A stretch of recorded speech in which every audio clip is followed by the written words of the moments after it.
ఇంద్రపాలెం గ్రామంలో వేంచేసిన శ్రీ వల్లి దేవసేన సమేత సుబ్రహ్మణ్యేశ్వర స్వామి వారి ఆలయంలో శ్రీ సుబ్రహ్మణ్య షష్ఠి మహోత్సవాలు ఘనంగా నిర్వహించారు. కాకినాడ రూరల్ మండలం ఇంద్రపాలెం గ్రామంలో వేంచేసిన శ్రీ వల్లి దేవసేన సమేత సుబ్రహ్మణ్యేశ్వర స్వామి వారి ఆలయం వద్ద సుబ్రహ్మణ్య షష్ఠి మహోత్సవాలు ఘనంగా నిర్వహిస్తున్నారు. ఆలయాన్ని రంగురంగుల విద్యుత్ దీపాలతో దేదీప్యమానంగా అలంకరించారు. ఆలయంతో పాటు చుట్టుప్రక్కల ప్రాంతాలు అంతా విద్యుత్ దీపకాంతులతో శోభాయమానంగా దర్శనమిచ్చాయి. తెల్లవారుజాము నుండి పెద్ద సంఖ్యలో భక్తులు తరలివచ్చి ఆలయం వద్ద కోనేరులో పుణ్యస్నానాలు ఆచరించారు. అశేషంగా తరలివచ్చిన భక్తులు ఆలయం కోనేరు వద్ద నోములు పూజలు చేసి మొక్కుబళ్లు చెల్లించుకుని దీపాలను నీటిలో విడిచిపెట్టారు. భక్తులచే అర్చకులు జంగం స్వాములు వీరభద్రుల పూజలు చేయించారు. తెల్లవారుజాము నుండి ఆలయంలో స్వామివారికి పంచామృతాభిషేకాలు, విశేష పూజలు, ఆలయ ప్రధాన అర్చకులు దత్తాత్రేయ శర్మ, మధుశర్మలు వేద పండితుల మంత్రోర్చనల నడుమ శాస్త్రోక్తంగా జరిపించారు. అశేషంగా తరలివచ్చిన భక్తులు క్యూలైన్లలో బారులు తీరారు. ఆలయానికి విచ్చేసే భక్తులకు ఎలాంటి అసౌకర్యం కలగకుండా ఆలయ కార్యదర్శి జోగా సత్యనారాయణ, ఆలయ ఉత్సవ కమిటీ సభ్యులు అన్ని ఏర్పాట్లు చేశారు. ఈ సందర్భంగా ఆలయ అర్చకులు మధుశర్మ మాట్లాడుతూ జిల్లాలోనే స్వయంభూ ఆలయమైన శ్రీ సుబ్రహ్మణ్యేశ్వర స్వామివారిని దర్శించుకుని సంతానం లేని దంపతులకు సంతానం, పెళ్లిళ్లు కాని వారికి పెళ్లిళ్లను స్వామివారు అనుగ్రహిస్తున్నారన్నారు. ఆలయ ఫెస్టివల్ ఆఫీసర్ వడ్డీ ఫణీంద్ర కుమార్ మాట్లాడుతూ ఆలయానికి విచ్చేసే భక్తులకు మహా అన్నప్రసాద వితరణ చేయనున్నట్లు వెల్లడించారు. ఆలయ కార్యదర్శి జోగా సత్యనారాయణ మాట్లాడుతూ ఆలయంలోకి ప్రవేశించిన భక్తులకు 10 నిమిషాలలో దర్శనం చేయించి పంపిస్తున్నట్లు వెల్లడించారు. ఈ కార్యక్రమంలో కూటమి నాయకులు, దేవాదాయ శాఖ అధికారులు, సిబ్బంది, రాజకీయ నాయకులు, స్థానిక ప్రముఖులు, పెద్ద సంఖ్యలో భక్తులు, మహిళలు పాల్గొన్నారు. షష్ఠి మహోత్సవాన్ని పురస్కరించుకుని ఏర్పాటు చేసిన దుకాణాలు భక్తులను విశేషంగా ఆకట్టుకున్నాయి. తీర్థమంటే అందరికీ గుర్తుకు వచ్చేవి ఖర్జూరం, నోరూరించే జీళ్లను కొనుగోలు చేసేందుకు అందరూ ఉత్సాహం చూపించారు.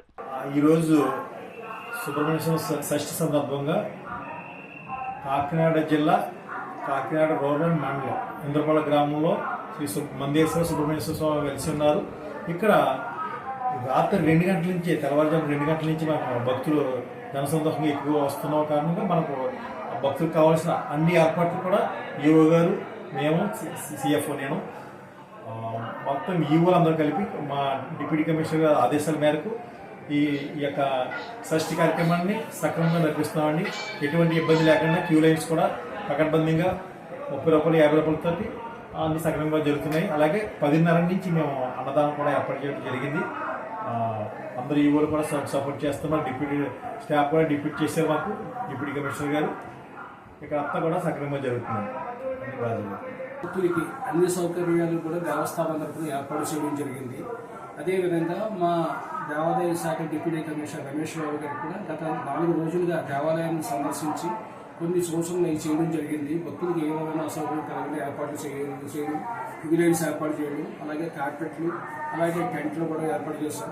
అలాగే ప్రతి ఒక్కరికి కూడా అందుబాటులో ఉండే విధంగా దర్శనం కూడా స్పీడ్గా అయ్యేలాగా, అలాగే సామాన్య భక్తులకి ఫ్రీ దర్శనం బాగా జరిగేలాగా అత్యధికంగా ప్రాముఖ్యత ఇచ్చాం. వచ్చిన వాళ్ళకి ఏదైనా అసౌకర్యం కలగకుండా మంచినీళ్ళు కూడా ఏర్పాటు చేస్తాం. అలాగే ఇక్కడ పులిహార ప్రసాదం కూడా ఉపయోగపడుతున్నాం. అదేవిధంగా పసిపిల్లలకి పాలు కూడా ఏర్పాటు చేయడం జరిగింది. ఇక్కడ సాయంత్రం కూడా శనగ ప్రసాదం కూడా ఈ ఏర్పాటు చేయడం జరిగింది. మధ్యాహ్నం 11 గంటల నుంచి మహాన్నదానం జరుగుతుంది. సుమారు 10,000 మందికి అన్నదానం చేయడం జరుగుతుంది. ఈరోజు వచ్చిన స్వామికి భక్తులందరూ కూడా స్వామిని దర్శించి తరించవలసిందిగా కోరుతున్నాం. స్వామివారి దివ్య కళ్యాణ మహోత్సవం ఈరోజు 7వ తారీఖు సుబ్రహ్మణ్యేశ్వర స్వామివారి షష్ఠి మహోత్సవం పురస్కరించుకుని స్వామివారికి వేకుజాము నుండి కూడా విశేషంగా పంచామృత క్షీరాభిషేకాలు జరిగి ఉన్నాయి. భక్తులందరూ కూడా విచ్చేసి స్వామివారి ప్రభు పాత్రలు కావాలని కోరుకుంటున్నాను.